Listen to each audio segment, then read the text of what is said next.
Ndugu, hapa tuko na mtumishi wa Mungu Joseph, ni ndugu mpenzi mwanaamini Yesu Kristo. Kuna ujumbe fulani alipata kwenye atakuwa na masikio, atasikia yenye Mungu anataka kuzungumza na batoto yake. Bonjour bien-aimé. Bonjour mon frère. Moi c'est votre frère Joseph. Ok, bien-aimé, je t'écoute. C'était depuis le 25 août. Je dormais vers 3 heures. Ok. Je me suis retrouvé à côté d'une route. Après j'ai senti seulement une parole qui me dit que non. Déplace là où tu es. Ok. Parce que l'ennemi veut arriver. La guerre veut commencer. Maintenant quand j'ai essayé de me déplacer un peu, j'ai vu devant moi, il y avait un groupe de chanteurs. Je me suis approché auprès d'eux, ils ont commencé à chanter. Subitement, j'ai vu des tennis qui venaient de gauche à droite, partout là, ils sont passés sur les corps de chanteurs. Même les armes, j'ai vu qu'ils s'étaient transformés en des militaires lourdement armés. Ils m'ont dit, il ne faut pas fuir, rester ici. Aussitôt, les ennemis sont arrivés, ils ont commencé maintenant les combats. Ok. Tous les militaires qui étaient lourdement armés, donc les chanteurs qui s'étaient transformés en militaires, ils ont éliminé tous les ennemis. Par après, j'ai vu deuxième transformation, ils sont rentrés à l'état initial comme des chanteurs. Ils m'ont dit là, tu peux partir. J'essaie de progresser un peu. J'ai vu deux routes devant moi. La première route qui était à gauche était bien asphaltée. Ok. Avec des éclairages publics. D'autres qui étaient à côté, il n'y avait que des brousses. C'était une route impraticable. La parole me dit, tu vois les deux routes? J'ai dit, j'ai vu Seigneur. Il me dit qu'il ne faut pas emprunter la route qui est à ta gauche. Tu dois emprunter la route qui est à ta droite. Malgré qu'elle est impraticable, mais tu vas comprendre pourquoi je te dis ça. J'ai emprunté la route qui était à ma droite. Faisant chemin, je me suis croisé avec un ami.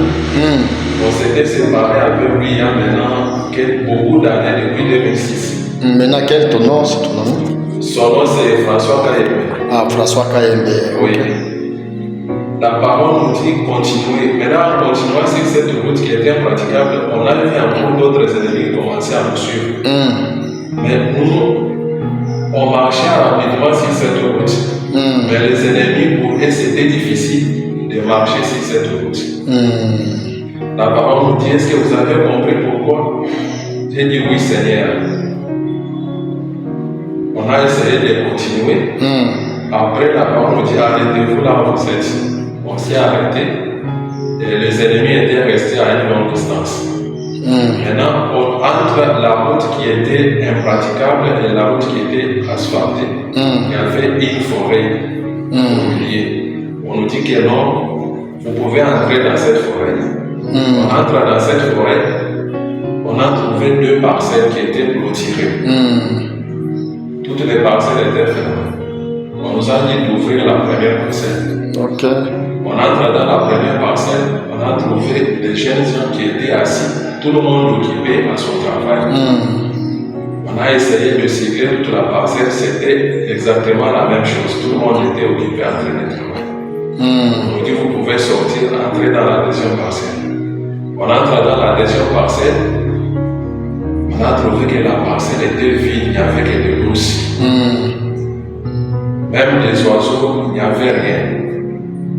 On nous a dit maintenant vous pouvez sortir. À notre sortie, on nous dit est-ce que vous avez compris? Vous pouvez nous expliquer ce qui s'est passé dans les parcelles? Nous avons dit non, nous n'avons pas compris. La parole commençait maintenant à nous expliquer et nous dit dans la première parcelle, donc là, les propriétaires qui étaient là dès son vivant, il avait bien travaillé, il s'était donné au repas pour accomplir sa mission. Ils avaient montré à son groupe qui était là ce qu'il devrait faire dans son absence. Maintenant, dans la deuxième parcelle, Quand les propriétaires étaient là dès son vivant, ils n'avaient rien fait. C'est pourquoi les enfants qui étaient là se sont dispersés. Ok. Il n'y a rien, donc la parcelle est devenue comme ça inhabitable. Parce que le propriétaire n'avait pas bien travaillé. Maintenant, ils m'ont dit que vous allez dire à tout le monde ceci. Tout le monde a une mission que je lui avais confiée. Que tu sois parent, si tu es parent, tu dois travailler durement. Tu vas te sacrifier pour tes enfants. Leur montrer ce que vous êtes en train de faire pour votre survie charnelle et spirituelle. Ok, amen, ouais. Que tu sois militaire, tu vas travailler pour accomplir ta mission. Que tu sois le dirigeant d'un pays, tu vas travailler et puis montrer ce que tu fais pour protéger ta nation. Ok. Maintenant, pour le pasteur, le prêtre, les évêques, donc tous les hommes religieux et religieuses, Les serviteurs de Dieu. les serviteurs de Dieu, il a vraiment insisté.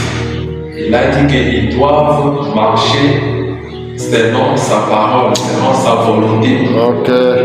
Et quand ils doivent se faire des hommes, des femmes de prière, de telle sorte que quand ils se mettent devant les groupes, les gens que je leur ai confiés, ils doivent parler comme je leur parle.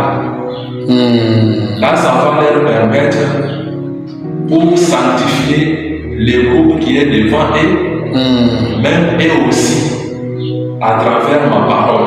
Okay. Parce que ça ne sera pas eux qui vont parler, mais ça sera mon esprit qui va parler à leur bouche pour leur sanctification et pour la sanctification de tout le monde qui sera devant eux. Donc ils ont vraiment insisté pour les hommes de Dieu, ils doivent parler sans crainte. Amen. Et c'est lui qui va parler autre chose. Il vient de lui, il sera béni.